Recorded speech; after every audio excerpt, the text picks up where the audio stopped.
Dear student, मैं doctor Subhash Pahadia, associate professor zoology, Rajesh Pilot, government college Lalsot. आज हम बात करेंगे प्राण के रेस्पिरेटरी सिस्टम की। इससे पहले हम प्राण का डाइजेस्टिव सिस्टम पढ़ चुके हैं। प्राण का जो रेस्पिरेटरी सिस्टम है वो प्रमुख रूप से दो भागों से मिलकर बना हुआ है। एक तो रेस्पिरेटरी स्ट्रक्चर और दूसरा मैकेनिज्म ऑफ रेस्पिरेशन। दो पार्ट्स में हम इसके पूरे रेस्पिरेटरी जो सिस्टम है उसको हम बांट सकते हैं। पहले हम बात करेंगे रेस्पिरेटरी स्ट्रक्चर इन प्राण। रेस्पिरेटरी स्ट्रक्चर के अंदर प्राण में तीन प्रमुख ऑर्गन पाए जाते हैं जो कि इसके रेस्पिरेशन में हेल्प करते हैं। पहला ब्रेंकियोस्टेजाइट, दूसरा एपिपोडाइट और तीसरा जो है गिल्स। प्राण के अंदर जो प्रमुख पहला ऑर्गन है ब्रेंकियोस्टेजाइट। ब्रेंकियोस्टेजाइट जो होता है श्वसन ऑर्गन की तरह ही कार्य करता है। इसके अंदर जो है एक अंदर संवहनी पतली झिल्ली पाई जाती है जिसमें ब्लड लेकुना पाए जाते हैं और ये हमेशा जो है फ्रेश वाटर के संपर्क में रहता है, इसलिए ये एक रेस्पिरेटरी सरफेस का कार्य करता है। तो रेस्पिरेशन के अंदर जब ये वाटर की सरफेस के लगातार संपर्क में रहता है तो उसमें डिफ्यूजन की क्रिया के द्वारा जो ऑक्सीजन है, फ्रेश ऑक्सीजन है, वाटर के थ्रू अंदर आती है और जो कार्बन डाइऑक्साइड जो अंदर की है वो विसरण के द्वारा जल के अंदर चली जाती है। दूसरा जो ऑर्गन है एपिपोडाइट। एपिपोडाइट भी इसमें प्रमुख श्वसन अंग है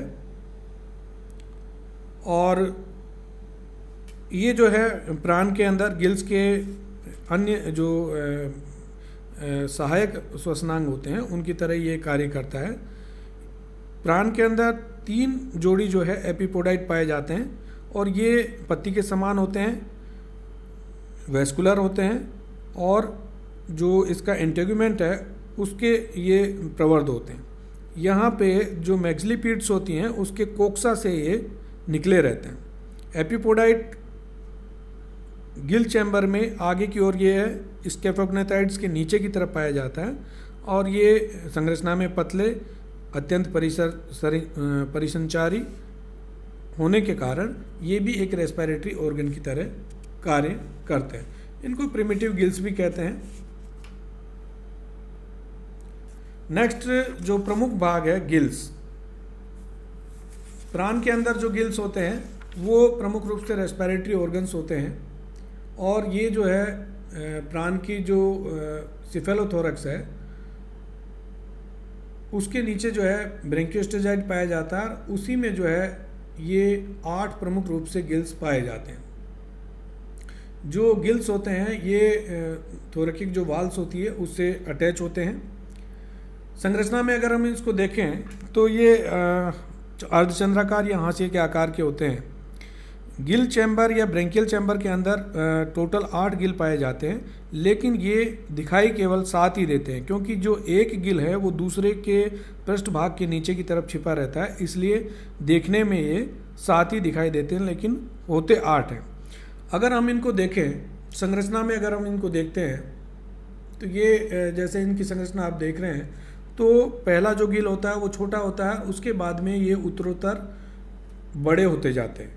यानी कि प्रथम जो गिल होगा वो छोटा होगा और 8वां जो गिल होता है वो सबसे बड़ा गिल होता है। आप डायग्राम के अंदर देख रहे हैं कि इसका ऊपर वाला पार्ट रोस्ट्रम कहलाता है, नीचे आईज होती है, बराबर में जो आई रूट है वहाँ पे आई लगी रहती है। मुख के नीचे की तरफ जो है स्केफोग्नेथाइड्स है, फर्स्ट मैक्सिलिपीड है, एपिपोडाइट है, फर्स्ट गिल्स जिसको हम पोडोब्रैंक भी कहते हैं, सेकंड मैक्सिलिपीड है, थर्ड मैक्सिलिपीड है और उसके बाद में 5 वॉकिंग लेग्स इसके अंदर पाई जाती है और 5th वॉकिंग लेग है लास्ट में जो है पाई जाती है। और इसमें जो गिल्स होते हैं वो गिल्स ओरिजिन के आधार पर हम नेक्स्ट स्लाइड में आपको बांटेंगे कि जो गिल्स होते हैं उनको हम ओरिजिन के आधार पर 3 प्रकार से बांट सकते हैं। जैसा कि आप इसमें डायग्राम में देख रहे हैं कि फर्स्ट गिल जो होता है वो पोडोब्रैंक कहलाता है। फर्स्ट गिल इसमें लिख रखा है कि पोडो ब्रैंक जो आप देख रहे हैं डायग्राम के अंदर, फर्स्ट गिल ब्रैकेट में पोडो ब्रैंक लिख रखा है।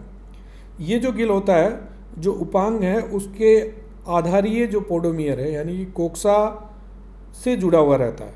तो जो पोडोमियर कोक्सा से जुड़ा हुआ रहता है और वहीं पे ये गिल स्थित रहता है, इसलिए इसको हम पोडोब्रैंक कहते हैं। तो जो फर्स्ट गिल होता है वो सेकंड मैग्जिलिपीड के कोक्सा से जुड़ा रहता है, इसीलिए इसको ओरिजिन के आधार पर पोडोब्रैंक कहा गया है। दूसरा जो गिल होता है, दूसरा प्रकार का जो गिल होता है आर्थ्रोब्रैंक, यानी कि हमने इसको ओरिजिन के आधार पर पोडोब्रैंक, आर्थ्रोब्रैंक और प्लूरोब्रैंक, पोडोब्रैंक, आर्थ्रोब्रैंक और प्लूरोब्रैंक में बांटा है ओरिजिन के आधार पर। तो दूसरा जो प्रकार है उसको हम आर्थ्रोब्रैंक कहेंगे। जो गिल उपांगों को देह से जोड़ने वाली, यानी कि आर्थ्रोइडल जो मेम्ब्रेन होती है वो गिल जो अपेंडिजेज होते हैं उसको देह से जोड़ती है, यानी कि बॉडी से जोड़ती है, इसलिए उसको हम आर्थ्रोइडल मेम्ब्रेन कहते हैं। तो जो, या इनको संधि गिल भी कहेंगे। तो सेकंड और थर्ड जो गिल होता है वो थर्ड पेयर ऑफ मैग्जिलिपीड होता है, उसके साथ जुड़ा रहता है, किससे? आर्थ्रोइडल मेम्ब्रेन से, इसलिए उसको क्या कहेंगे? आर्थ्रोब्रैंक प्रकार के गिल। थर्ड प्रकार के जो होते हैं प्लूरोब्रैंक प्रकार के गिल होते हैं।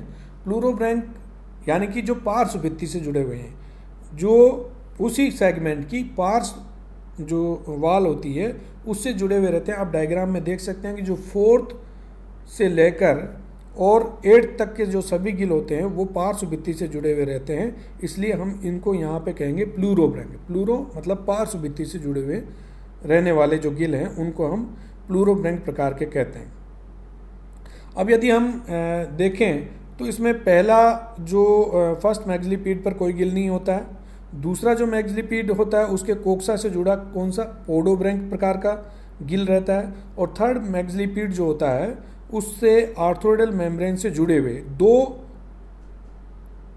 आर्थ्रोब्रैंक पाए जाते हैं, और जो 5वां जो थोरेकिक सेगमेंट है उसकी पार्श्व भित्ति से जुड़े हुए 5 पार्श्व गिल पाए जाते हैं। तो इस प्रकार से जो गिल की संरचना है वो इसके अंदर पाई जाती है। वो स्ट्रक्चर भी मैंने आपको बताया कि जो एक प्रत्येक जो गिल होता है वो गिल इसमें जो फिलोब्रैंक प्रकार का होता है, जैसे किताब के पन्ने होते हैं उसी प्रकार से ये गिल अरेंजमेंट इनका होता है। नेक्स्ट, अगर यदि हम इनके हिस्टोलॉजी को देखें, ओतकीय संरचना को देखते हैं, तो जो गिल की ओतकीय संरचना होती है उसके अंदर अगर हम इसका ट्रांसवर्स सेक्शन काटते हैं तो उससे पता चलता है कि इसमें गिल का जो आधार और जो अक्ष है वो एक त्रिभुजाकार संरचना लिए होता है, और इस गिल जो बेस होता है वो सारी जो संरचना है वो कनेक्टिव टिश्यूज से बनकर मिलकर बनी होती है। बाहर की तरफ इसमें एपिडर्मिस की जो सिंगल लेयर होती है वो पाई जाती है, और उसके बाहर जो है क्यूटिकल का आवरण पाया जाता है। प्रत्येक गिल प्लेट जो होती है वो कोशिकाओं की एक सिंगल लेयर से बनी होती है। बाहर की तरफ इसमें क्यूटिकल का जो आवरण होता है वो पाया जाता है। अगर हम देखें तो जो गिल प्लेट है उसके अंदर 2 प्रकार की सेल्स पाई जाती है, एक तो पिगमेंटेड सेल और दूसरी ट्रांसपेरेंट सेल। ये दोनों सेल आपस में एकांतर क्रम में पाई जाती है।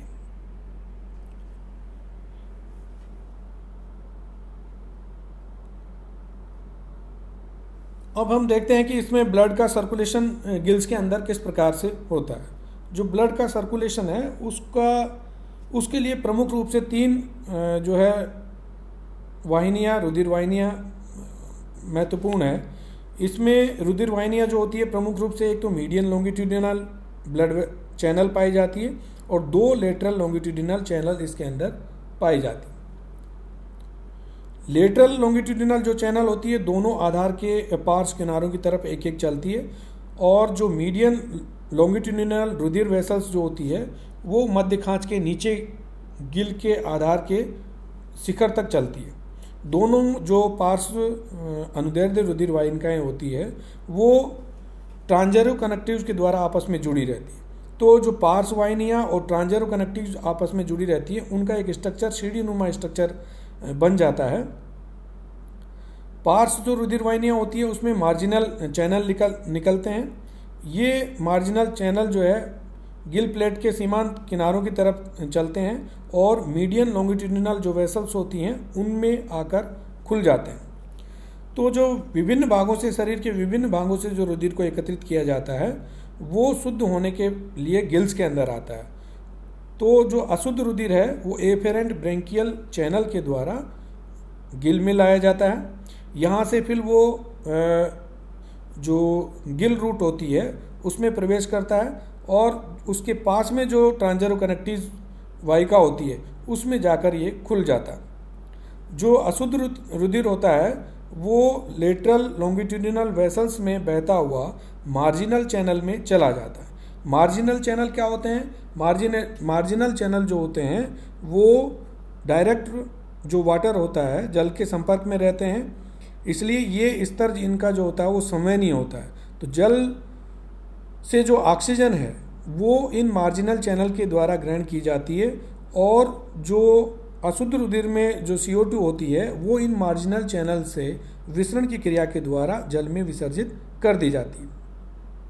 तो इस प्रकार जो शुद्ध रुधिर होता है वो जो मार्जिनल वेसल्स हैं, मार्जिनल चैनल हैं, उनमें उनके द्वारा जो मीडियन लॉन्गिट्यूडिनल वेसल्स हैं उनमें चला जाता है और मीडियन लॉन्गिट्यूडिनल वेसल से ये जो शुद्ध रुधिर है वो एक इफेरेंट ब्रेंकियल चैनल के द्वारा गिल मूल में होकर और पेरिकार्डियल साइनस में पहुंचा दिया जाता है। जैसा कि आप ये डायग्राम जो है देख रहे हैं उसी के प्रकार का होता है और उसी में इन चैनल्स में होता हुआ जैसा कि afferent branchial channel, transverse channel, lateral longitudinal channel, marginal channel और मार्जिनल से फिर मीडियन लॉन्गिट्यूडिनल चैनल से होता हुआ इफेरेंट ब्रेंकियल चैनल के द्वारा ये हार्ट में पहुंचा दिया जाता है।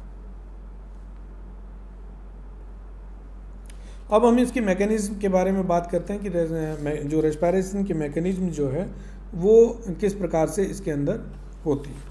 यहाँ पे प्रमुख रूप से मैंने जो है जो मैग्जिला और स्केफोग्नाथाइड जो होते हैं वो इस कार्य में प्रमुख भूमिका निभाते हैं। जो मैग्जिला और स्केफोग्नाथाइड जो होते हैं वो स्केफोग्नाथाइड्स और मैग्जिला के जो एक्सोपोडाइट हैं उनमें निरंतर कंपन होता रहता है और उस कंपन होने के फलस्वरूप जल धारा निरंतर अंदर की ओर बहती रहती है।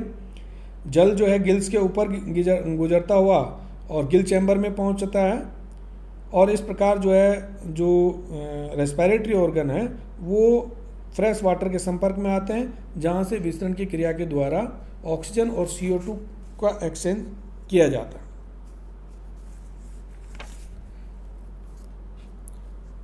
अब हम इसके जो गिल्स हैं उनका अगर हम देखें कि कौन से अपेंडिजेस के अंदर कौन सा गिल्स पाया जाता है तो इसको हम ब्रेंकियल फार्मूला या गिल फार्मूला भी कहते हैं।